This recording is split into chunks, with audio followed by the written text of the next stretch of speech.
Balita mula sa lalawigan sa bawat rehiyon ng ating bayan. Dito sa Ang Pilipinas Ngayon.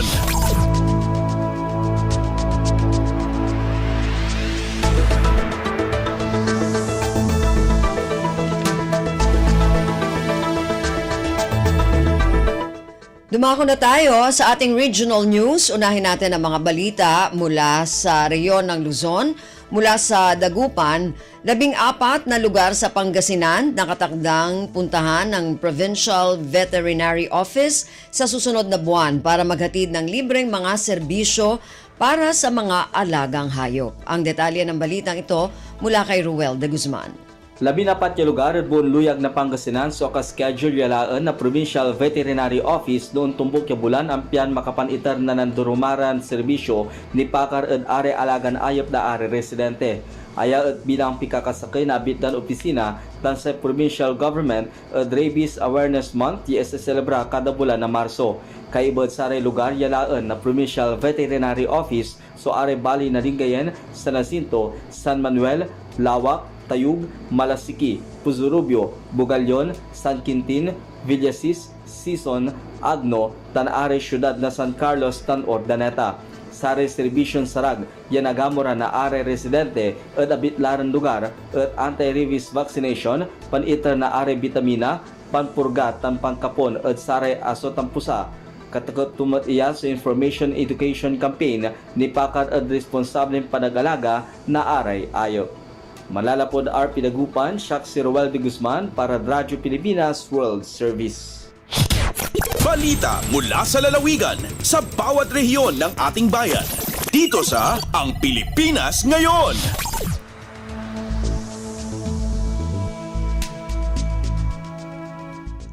Maraming salamat, Ruel. Yan ang ulat mula sa Dagupan. Samantala, dumako naman tayo sa Bontoc. 5.1 milyong pisong pamana SLP cash grant mula sa OPAPRU ibinigay ng Department of Social Welfare and Development sa 17 Sustainable Livelihood Program Association sa Mountain Province. Ang detalye ng balitang ito mula kay Donna Kawis Balio.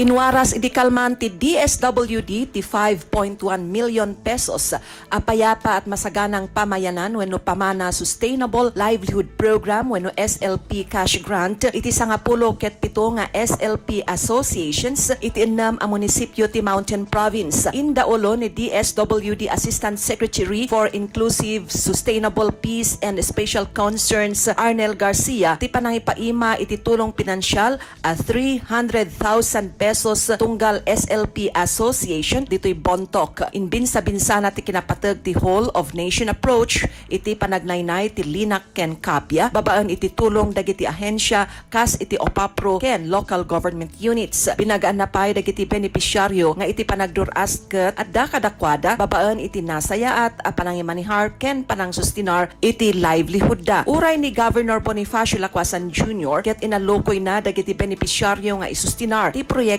anaited kadakwada. Sigon iti DSWD ti pamana SLP dito'y probinsya ket nang rugi iti 2018. Adda 20 ket 6 a barangay a benepisyaryo iti programa nga adan iti pondo nga 20.1 million pesos. Donna Kawispalyo para sa Radyo Pilipinas World Service. Balita mula sa lalawigan sa bawat rehiyon ng ating bayan. Dito sa Ang Pilipinas Ngayon. Maraming salamat, Donna. Yan ang ulat mula sa Bontoc. Dumako naman tayo sa Tabuk.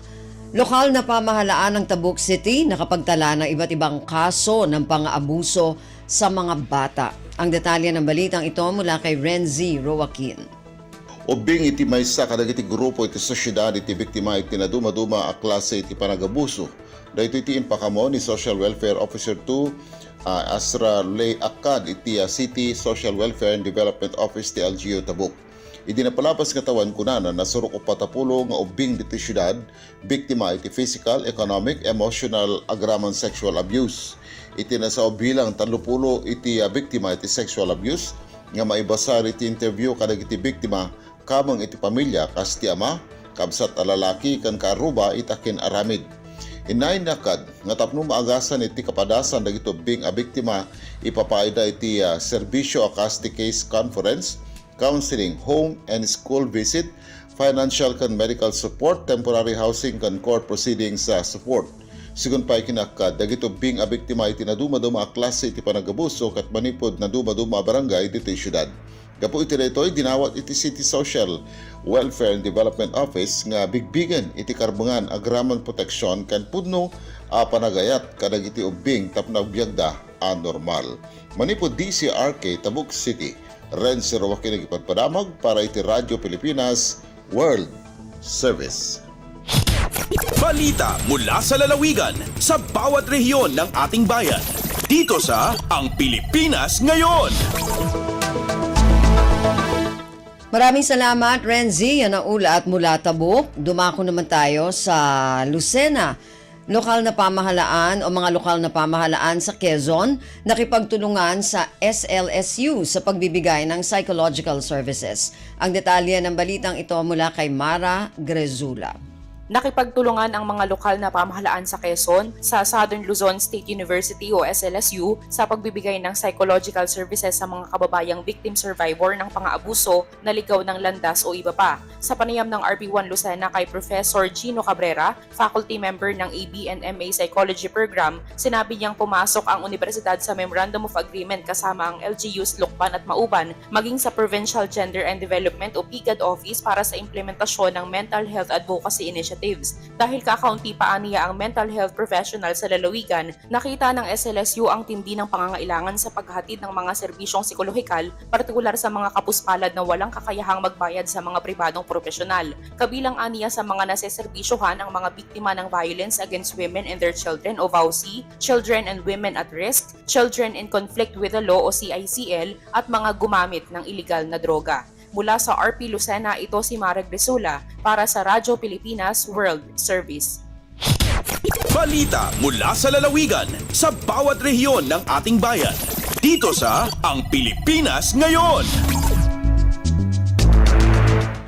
Maraming salamat, Mara. Yan ang ulat mula sa Lucena at kabuuan na ulat mula sa rehiyon ng Luzon.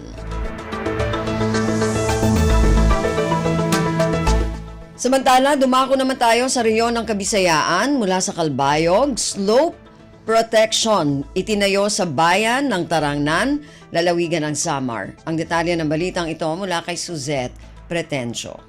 Natapos na ang construction sa slope protection sa daang Maharlika sa Barangay Santa Cruz, Tarangnan, Samar sa Department of Public Works and Highways, Samar 1st District Engineering Office. Ang nasabi nga 50 million pesos nga proyekto in 200 meters ang kahilaba, ngan 15 meters ang kahitaas san Portland Cement Concrete Pavement o PCCP nga may placement san concrete paver block. Parte pa san scope of work ang parapet 57.2 meters o 35.5 meters nga kahilaba o kahilapad san widening ngan reblocking. Ungay paliwat ang instalasyon san 11 nga solar LED lights sa nasabi nga struktura.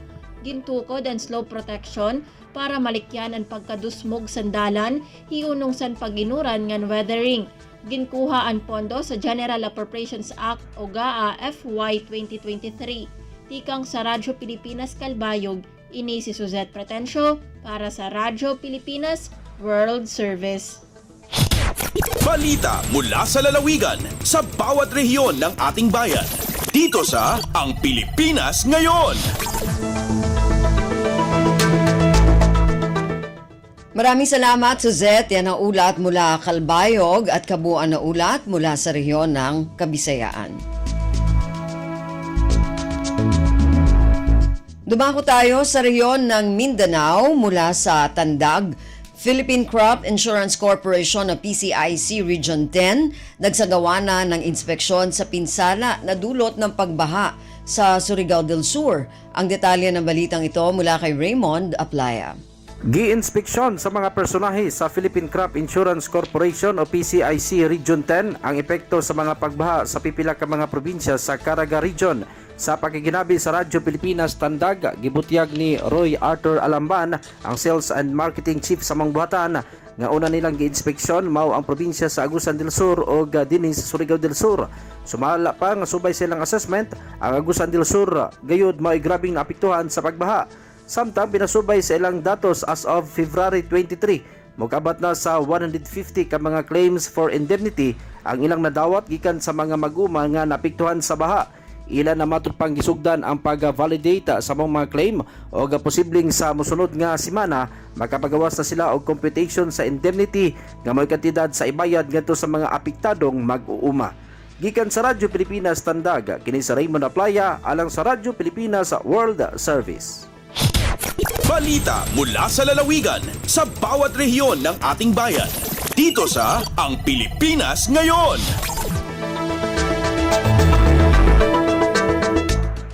Maraming salamat, Raymond, na naulat mula sa Tandag. Dumako naman tayo sa Zamboanga. Peace and order sa buong lalawigan ng Zamboanga del Norte na nanatiling isa sa prioridad ng pamahalaang panlalawigan. Ang detalye ng balitang ito mula kay Bless Eboyan. Gibutyag ni Zamboanga del Norte Governor Rosalina Halusos nga nagpabiling usa sa prioridad sa iyang administrasyon ang kahapsay ug kalinaw o peace and order sa tibuok probinsya.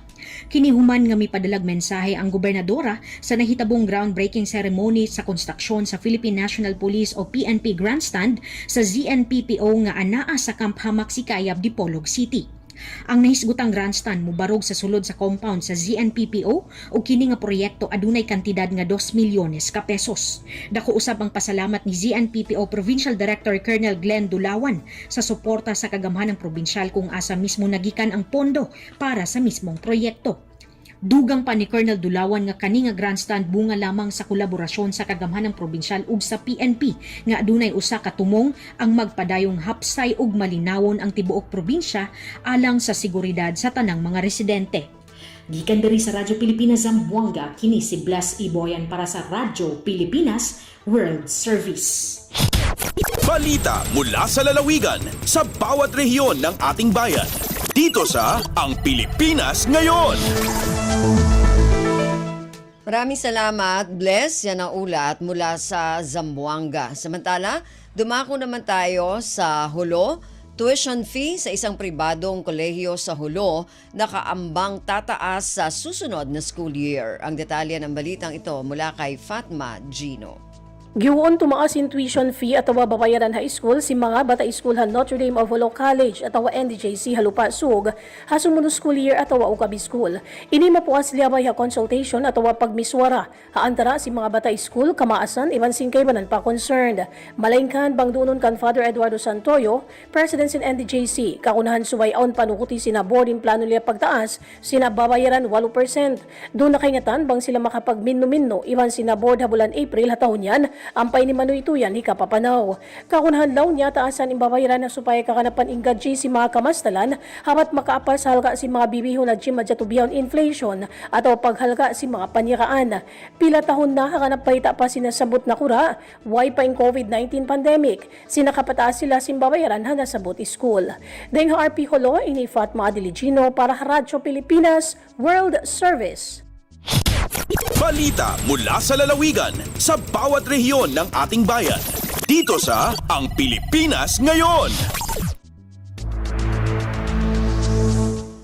Maraming salamat, Fatma. Yan ang ulat mula Hulo at kabuuan na ulat mula sa rehiyon ng Mindanao.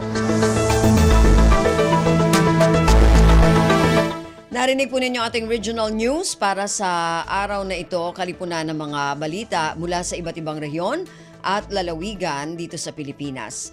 Samantala